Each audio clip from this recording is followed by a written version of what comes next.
Forward difference operator देखना है तो आप डिफरेंशिएशन का धीरे धीरे कॉन्सेप्ट जो है थोड़ा जो किया है उसी का जो है रिपीटेशन होगा। तो कुछ इसकी बेसिक क्या चीज़ है वो देखा जाता है। सिंबल हमारे पास ट्रायंगल की तरह होगा और इसका जो फार्मूला या डिफिनीशन जो होती है तो वो फॉरवर्ड डिफरेंस जब किसी के ऊपर ऑपरेट होगा तो मान लिया फॉरवर्ड डिफरेंस एफ निकालना होगा तो इसका जो फार्मूला चेंज होगा या रिड्यूस होगा वो क्या होगा, forward difference f equal to f of x plus h minus f f of x plus h minus f x. ऐसा हम लोगों ने लिमिट वाले में पढ़ा होगा तो ये कोई नई बात नहीं है, बस खाली नोटेशन नया हो रहा है और मीनिंग ऑलमोस्ट पहले से की वैसे ही होगी, बस जो है लिखने का ढंग बदल जाएगा। टैबुलेशन बनाना पड़ता है, अलग अलग एक्स के लिए अलग अलग वाई या हर एक्स के लिए अलग वाई बनाना पड़ता है, उसी के लिए सब कुछ जो है नई नई चीज़ें इन्वॉल्व करनी है।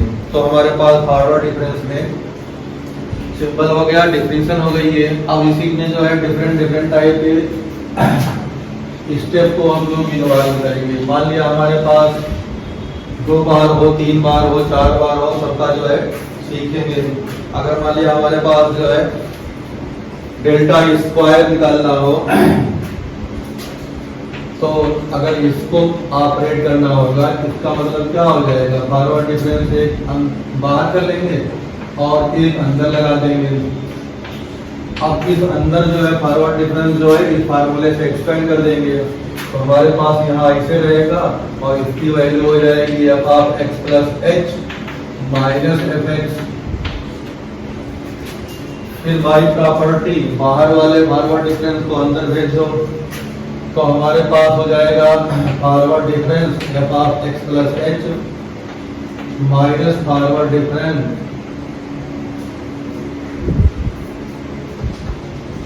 F of x. ये चीज हमारे पास जो है सिंपल अलजेब्रा से चेंज होके आ गई।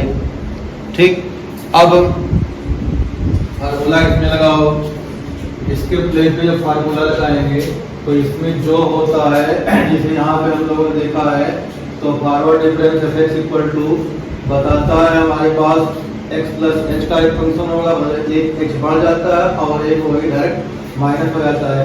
तो ऑलरेडी यहाँ पे एक एच है तो इसमें जो है 2 बढ़ जाएगा तो हमारे पास हो जाएगा F of x plus 2h minus जो यहाँ पे होगा जैसे यहाँ पे एफ का यही आ जाएगा minus F of x plus H हो जाएगा। ठीक, इसके लिए लगाएंगे तो माइनस यहाँ पे लगा है, माइनस के बाद 2 टर्म आएगा तो हमने जो है कर्ली ब्रैकेट का यूज कर लिया। अब फॉरवर्ड डिफरेंस एफ एक्स की वैल्यू हमारे पास जो आती है ये पूरा स्टेप में लिख सकते हैं हम लोग। अगले स्टेप से इसे ओपन कर दो तो फॉरवर्ड डिफरेंस जो आया था उसका यहाँ पे हमने लिख दिया और ये हमारे पास अगेन रिसीव हो गया और इस माइनस से ये प्लस हो जाएगा, एफ एक्स हो गया। अब पूरा हमने देखा तो x प्लस 2h का एक टर्म आया है, 2 टाइम x प्लस h का एक टर्म आया है और एफ एक्स एक बार आया है। तो कुछ प्लस में कुछ माइनस में आए हैं तो टाइम सारी वैल्यूज को टैबुलेट कर दें।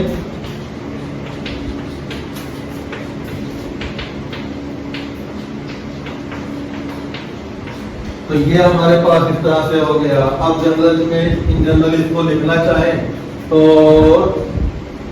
यहीं पे लिख दें या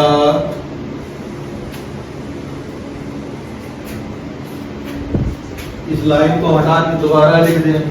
स्टेप जो है क्लियर हो गया तो हम जो है इस लाइन को हटा रहे हैं।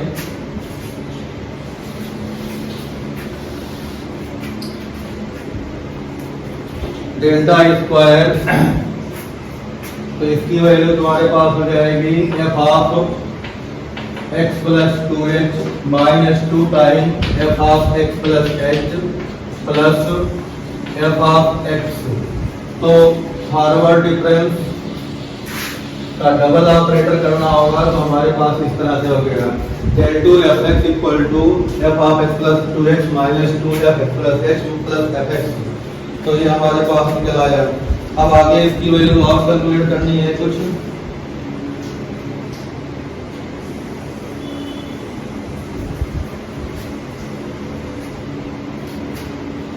अब मान लिया हमारे पास जो है del 3 फॉरवर्ड डिफरेंस 3fx निकालना हो तो उसके लिए क्या करना पड़ेगा उसको भी देख लेते हैं। 3 तक तो कम से कम कैलकुलेट हमें करना ही पड़ेगा।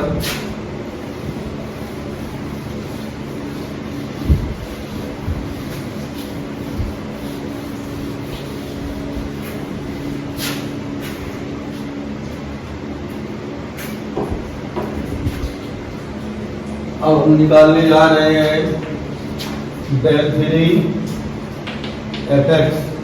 तो इसकी वैल्यू del 2 बाहर कर देंगे,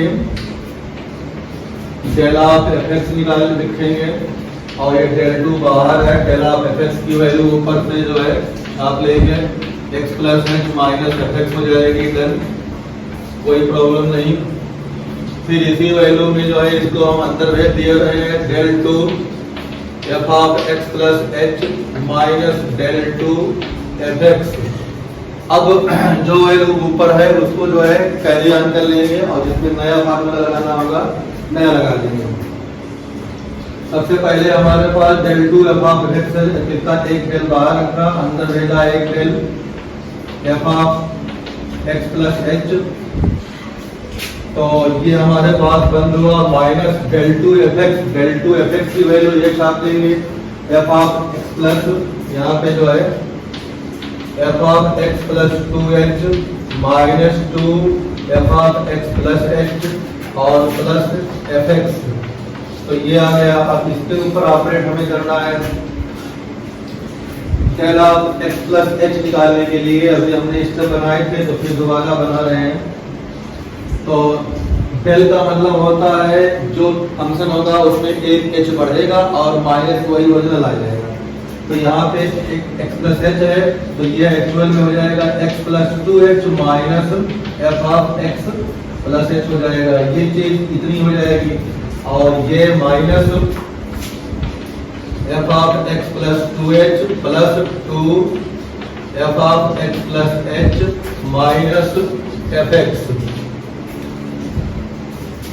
तो इतनी चीज हमारे पास आ गई। अब इसमें जो दोबारा ये ऑपरेट होगा तो अब इसमें जब ऑपरेट करेंगे तो 2h है, अब एक h और बढ़ेगा तो हमारे पास इसकी वैल्यू हो जाएगी f of x plus 3h और माइनस जो ओरिजिनल वैल्यू होती है वही लिखी जाती है f of x plus 2h हो जाएगा और माइनस f ऑफ इसका करेंगे जिसमें एक h और बढ़ेगा तो x प्लस 2h हो जाएगा और फिर माइनस इसका और अंदर वाले का माइनस प्लस कर देगा ओरिजिनल वैल्यू आ जाएगी f of x plus h हो जाएगा। और ये आगे वाला टर्म जो है ऐसे कंटिन्यू रहेंगे f of 2x plus 2h plus 2 f of x plus h minus f of x। तो इसमें से कुछ ऐड होंगे। देखो 3h कोई नहीं है इसलिए जैसे रहा x plus 2h x plus 2h और x प्लस 2h 3 बार है तो 3 बार लिख दिया जाएगा और हमारे पास x प्लस h और 2fx प्लस h तो भी ऐड करके 3 हो जाएगा। तो हमारे पास जो मिलेगा हम इस लाइन को हटा दे रहे हैं।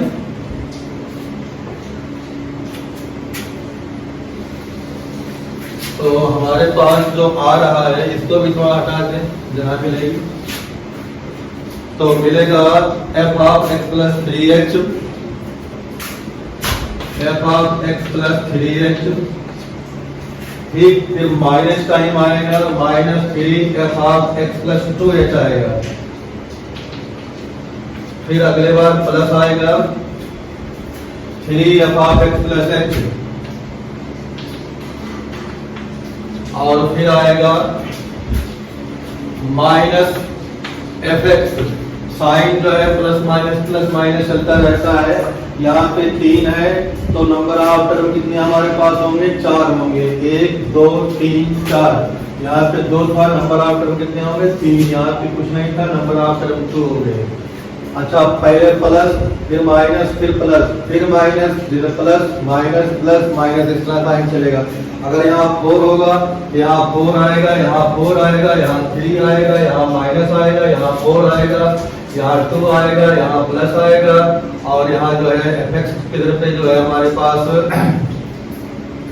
चेंज होके आएगा, तो यहाँ अगला एक और आएगा, तो लास्ट में प्लस आ जाएगा। तो हम लोग बनाएंगे तो डायरेक्ट जो है समराइज नहीं करना है, स्टेप वाइज निकाल के उसको रख लेंगे, इतना लंबा आएगा। क्योंकि अब जो है इस x के टर्म में निकालने से थोड़ा लंबा लंबा होता है, तो हम लोग y टर्म में निकाल लेंगे और छोटा स्टेप हो जाएगा। तो ये समझ में आ गया हो, हम लोग जो है y को फॉर्म में इसी को लिखते हैं।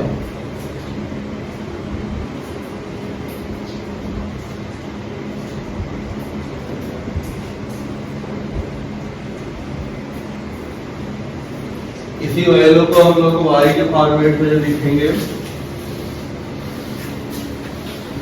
जैसा कि पहले हम लोगों ने मेंशन कर लिया था, अब उसी का यूज करेंगे।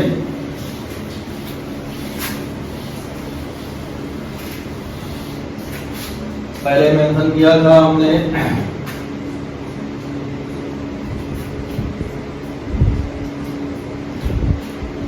तो y0 जो होता था हमारे पास forward difference y0 equal to forward difference fx0, तो ये वैल्यू हो जाएगी। अब x0 पे जब ऑपरेट करेंगे तो हमारे पास x0 का ऑपरेशन जो होता था वो जो कोई नंबर लगेगा उसमें h ऐड होगा, तो ये हो जाएगा तुम्हारे पास f of x0 plus h minus original fx0। अब x प्लस h की वैल्यू हम लोगों ने पढ़ी कितनी है x1 शुरुआत वाले स्टेप में, तो ये वैल्यू हमारे पास हो जाएगी fx1 माइनस fx0। अच्छा, ये वैल्यू y टर्म में क्या होगी, y टर्म में हो जाएगी ये y1 और ये क्या होगी y0 होगा। तो हमारे पास जो फार्मूला बनेगा forward difference y0 equal to हमारे पास मिल जाएगा y1 माइनस y0। तो ये इंपॉर्टेंट है ना कि x वाला, लेकिन आना वो भी चाहिए, दोनों से टैबुलेट करना पड़ेगा, दोनों का भी दिया रहेगा तो आंसर में दोनों का एप्लीकेशन करना पड़ सकता है, या जो है दोनों से क्वेश्चन को जो है एक्सपैंड या कंपैक्ट दोनों करना पड़ सकता है। कहीं पे यूज करना पड़ेगा उसे बढ़ाने के लिए, कहीं उसको शॉर्ट करना पड़ेगा। इसी तरह से अब हम लोग निकालेंगे forward difference y1, forward difference y1 की वैल्यू हो जाएगी फॉरवर्ड डिफरेंस y1 कितना होता है f ऑफ x1 हो जाता है, ठीक। अब x1 की जो वैल्यू होती है उसको अगर हम पुराने फॉर्म में रखेंगे तो x0 प्लस h होती है।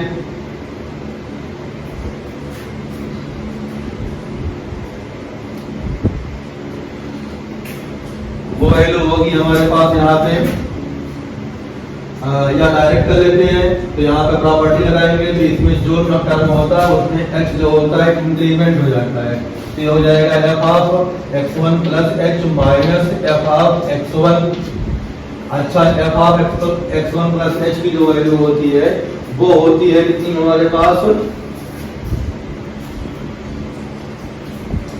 x1 plus h equal to fx2 हो जाता है, तो ये हमारे पास हो जाएगा fx2 और ये हमारे पास fx1 है ही है, और इसको जो है हम लोग जानते हैं y2 और इसको जो है जानते हैं y1। तो हमारे पास फॉरवर्ड डिफरेंस y1 की जो वैल्यू आएगी y2 माइनस y1 आएगी। तो ये रिजल्ट थोड़ा जो होता है छोटा होता है और जो है मीनिंग उसी के बराबर होती है जो हम लोग वहां पे लिखते हैं x वाले में। तो इसी तरह से जनरल अगर लिखेंगे तो हमारे पास डेल्टा y2 लिखें। अब डेल्टा y2 लिखेंगे तो यहाँ पे देखो 1 था 2 माइनस 1 हुआ, अब यहाँ 2 है तो 3 हो जाएगा, y3 माइनस y2 हो जाएगा। ऐसे डेल्टा y3 लिखेंगे तो y4 माइनस y3 हो जाएगा। अच्छा, डेल्टा yn अगर लिखेंगे तो हमारे पास जो है इसमें क्या आ जाएगा n प्लस 1 होगा एक और माइनस yn होगा। तो इस तरह हम लोग जब लाइट कर लेंगे और वैल्यू जो है जहाँ पे लिखना होगा जिस फॉर्म में लिखना होगा वो लिख लेंगे। तो फॉरवर्ड डिफरेंस ऑपरेटर में ये वैल्यू हमारे पास जो है इन जनरल फॉर्म में आ गई। अब इसका जो है हम लोग डबल ऑपरेटर भी देख लें। तो डबल ऑपरेटर देखने के लिए जो है इनको हटा दें। सेकेंड ऑर्डर का मतलब स्क्वायर कर रहे हैं या 2 कर रहे हैं, हमें एन ऑर्डर तक का निकालना पड़ेगा।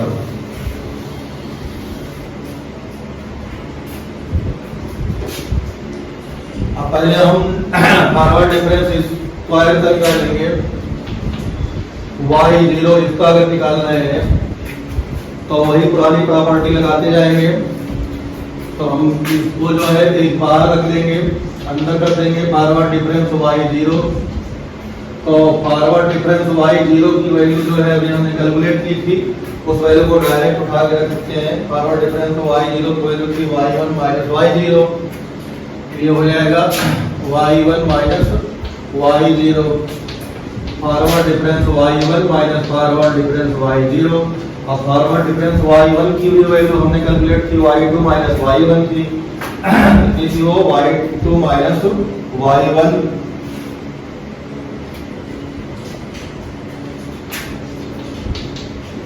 और इसकी वैल्यू आई थी y1 माइनस y0। तो इसको ढंग से लिखा तो फॉरवर्ड डिफरेंस तो y0 इक्वल टू हो जाएगा y2 minus 2y1 plus y0। जो हमने वहां निकाला था वही चीज आ गई है। तो वो लंबा था, ये जो है छोटा स्टेप होता है। तो इस तरह से इसको हम लोग फॉरवर्ड डिफरेंस में अगर इंटरम ऑफ x निकालना होगा वो भी सीख लिया, इंटरम ऑफ y निकालना होगा वो भी सीख लिया। अब दूसरा हम लोग देखते हैं डिफरेंस में बैकवर्ड डिफरेंस देखेंगे। तो इसको जो है यही खत्म करते हैं, नेक्स्ट में देखते हैं।